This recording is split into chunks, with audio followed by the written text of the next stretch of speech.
Last night was AEW Full Gear. They were live in Minneapolis for the second straight night. They had Rampage there at the Target Center on Friday. Big pay-per-view last night, which was originally supposed to happen last weekend, but they pushed it back.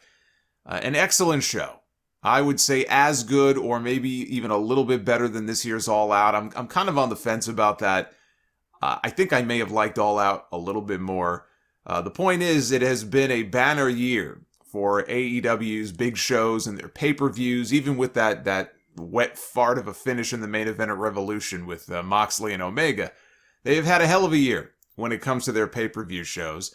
The big story coming out of the show, Hangman Adam Page is the new AEW World Champion, ending the almost one year, title reign of Kenny Omega. This was the culmination of a 2-year story arc that dates back all the way to when Hangman lost to Chris Jericho in 2019. Jericho became the first ever AEW World Champion. Hangman not ready for that spot. Now I think he's more than ready. And he's a lot more over than he was 2 years ago. But he is the new champion. There was drama with the Young Bucks coming out and kind of staring down Hangman, but not doing anything to help Omega. I don't know where this is going, and that's part of what I like about it. There's so many different ways they could go with this elite stuff. Is somebody going to turn? Is somebody going to get booted out of the group? Are they waiting to bring new people into the group who might soon become available? There's a lot of questions surrounding where this story is going to go. Now, I think the Bucks, even though they didn't do anything to screw over Hangman last night, I think that they make more natural heels than they do baby faces. So I would hope that they stay heel. And it could be Kenny Omega as the one going babyface. Maybe he gets kicked out of the Elite. With this forbidden door being open, I was thinking maybe they could do a slow burn turn that eventually pays off with Kota Ibushi coming to AEW and coming to Hangman's aid. You can tell that story as well. And a lot of the AEW audience, they know who Ibushi is. It would not be very difficult for them to tell that story. I mean, look at the story they told in relatively short order with CM Punk and Eddie Kingston that goes back to their independent days over 15 years ago. They could tell that story very easily. A lot of the people, I think, are waiting for the bigger New Japan names to show up, like an Okada, like an Ibushi, like a Tanahashi. And there's a history there with Omega and with Ibushi, so they could go down that path as well, if they want to. Lots of different ways to go with this story, but Hangman should get some time to defend that championship. Already on the stream last night, I had people booking him to lose soon, and what if it's a short run? I mean, I would think he at least needs one pay-per-view main event as the champion, one pay-per-view win under his cap before we start taking the belt away from him. Maybe a double or nothing in May, I could see taking the title off of him. But Bryan Danielson won the finals of the World Title Eliminator. He got the win over Miro in a spot that was originally supposed to go to Jon Moxley. So Danielson is now the number one contender, and they have set up a Danielson-Hangman match. I don't know that they can hold off until the end of February, which I believe that is when Revolution should be. So we could be setting up for a big pay-per-view, or not pay-per-view, but a big TV main event sometime in the next several weeks.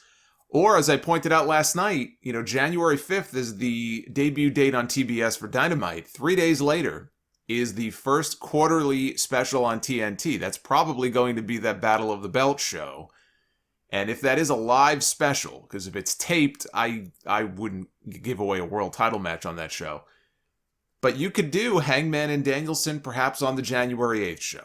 And build to a big main event on that first live TNT special. That's what I would do. Your first special, you want to come in with a hot main event. That's the match I think to do. Darby Allin, MJF, they tore it up in the opener. That was my favorite match of the night. And CM Punk and Eddie Kingston was right behind him. They had 11 minutes to go out there. They had a dogfight, knockdown, drag out exactly the kind of match you would expect those two to have when they have a personal issue. They beat the hell out of each other. It was not meant to be a technical masterpiece. Punk bled a gusher during the match, but he did pick up the win. I know some people were upset. They thought the wrong man won. I think the right man won, and I don't think the issue is over between those two. I don't think we've seen the last of Punk and Eddie Kingston one-on-one. I said also that I'm hopeful still we might be able to get Kingston and Jon Moxley when he's ready to come back in a tag team match against Punk and Danielson. I think that's where things were headed if Moxley did not leave when he did. So I'm hopeful we'll still end up getting the match at some point. One note that I noticed before I started recording here, this is a story on PW Insider, is that Eddie Kingston and Malachi Black, who wrestled last night, he tagged with Andrade against Pac and Cody Rhodes, and Pac picked up the win for his team. But Eddie Kingston and Malachi Black both missed the big event convention in New York this morning. And the announcement was made for each of them that they would not be appearing due to injuries that they suffered last night during the pay-per-view. So I don't know if that is maybe just a cover reason for why they're not there. It could just be that they're banged up. Doesn't mean that there's any kind of serious injury. I didn't hear of any serious injury reports coming out of the show last night. Hopefully both guys are okay. If they are banged up, hopefully they don't miss any kind of significant time. But that was the latest update I saw from PW Insider here before I got on the horn here and started recording. Now, we had a big talent announcement last night at Full Gear, which is that Jay Lethal is all elite, and Jay Lethal becomes the first Ring of Honor defection to AEW since the announcement was made that the company would be shutting down for a few months, possibly forever. After its Final Battle pay-per-view next month, he will not be at that Final Battle pay-per-view. Per PW Insider, Lethal asked for and received his release several days ago, otherwise his deal would not have expired until the end of the year. And so that is a nice pickup for AEW. You know, he had the best run of his career, at least from a notoriety standpoint, well over a decade ago. He spent a number of years working for TNA. X Division stuff. Of course, a lot of people remember the Black Machismo gimmick. They remember him imitating Ric Flair, and he does a bang-on Flair impersonation. One of the more memorable segments in TNA history was the promo battle, the face-off between Flair and Jay Lethal. One of the more entertaining segments that they've ever done. They had like their own little woo-off.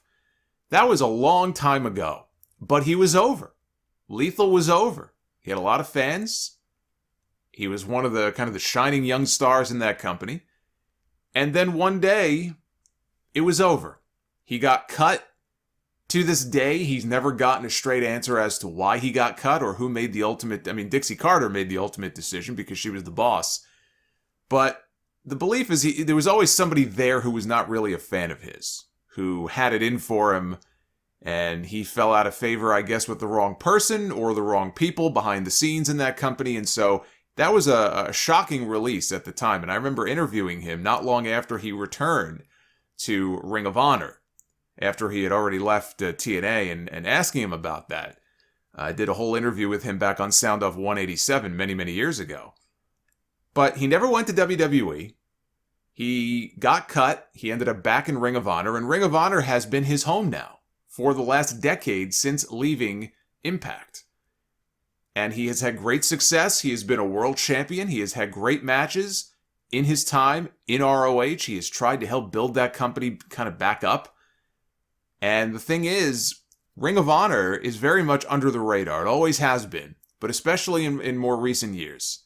And AEW did not do them any favors, because when AEW sprung up out of nowhere, I mean, they sucked up all the oxygen in the room, and a lot of the new talent as well.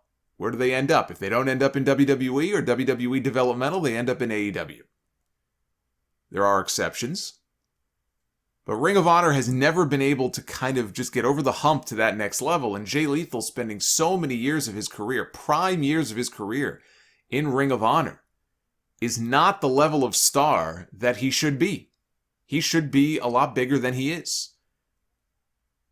And I don't know if it's too late for him or not. I don't think it is. Even though he's been doing this for 20 years already. He's not an old man. I think he's a great pickup. For AEW. I mean, just the people that you could put him in the ring with and match him up with on this show is limitless. You know, I look forward to the day that we get Jay Lethal against Bryan Danielson and Jay Lethal against any number of people on that roster. We've seen what he can do. You know, he can be very entertaining. So it's not just, oh, he's a great wrestler, but, you know, there's not much more to him than that. We know what he can do as far as the entertainment side of things. And what he did here on the show is he challenged Sammy Guevara to a TNT title match this Wednesday on Dynamite, which Sammy came out and promptly accepted. That is not the only match that they announced for Dynamite this Wednesday. We're going to get the Butcher and the Blade against Orange Cassidy and his new Chaos Buddy from New Japan Pro Wrestling, making his AEW debut, the Stone Pitbull, Tomohiro Ishii. Ishii came over to the States with Okada, that big Battle in the Valley show. Ishii sticking around. He's going to be appearing on TV this week. Ishii is also the new Never Openweight champion. He defeated Jay White in the main event of last night's Battle in the Valley, which I heard was excellent. That begins his 6th run with that title. I think the man deserved to have a run with the heavyweight title at least once. Never happened. Also on that show, Jonah Rock, the former Bronson Reed of NXT, made his New Japan debut. He walked to the ring after Moose's win over Juice Robinson. He stared down Moose before landing a senton on Robinson and doing the same to David Finlay when he tried to come out and help his partner. It looks like he's just going by the name Jonah going forward. I was happy to hear that he landed in New Japan. I think New Japan is a great fit for him. And I think we might see him pop up in Impact as well, especially after that stare down with Moose. Okada defeated Buddy Matthews, who made his New Japan debut. That was said to be a really good match.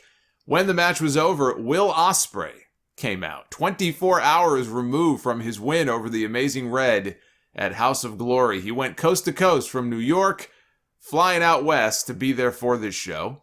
And basically what they did was they set up the main events for WrestleKingdom, because whoever wins the IWGP title match on night 1, January 4th, between Okada and Shingo, is going to defend that championship against Ospreay on night 2 at the Tokyo Dome, January 5th. You remember Ospreay was forced to surrender the title in May after just 46 days due to a neck injury. He never actually lost the title. He still walks around with that new IWGP heavyweight title, the same one that Shingo has. Okada is walking around with the old IWGP heavyweight title. And I look at these two side by side holding their respective belts, and I say, boy, you know, if you give me the choice of which championship I want to fight for, it's the one that Okada's holding. It just fits him so well. The way that you used to look at the Big Eagle belt, or not the Big Eagle, but the Winged Eagle, the smaller one, on Hogan or Bret Hart. You know, when you associate certain championships with certain people. That belt I associate with Okada.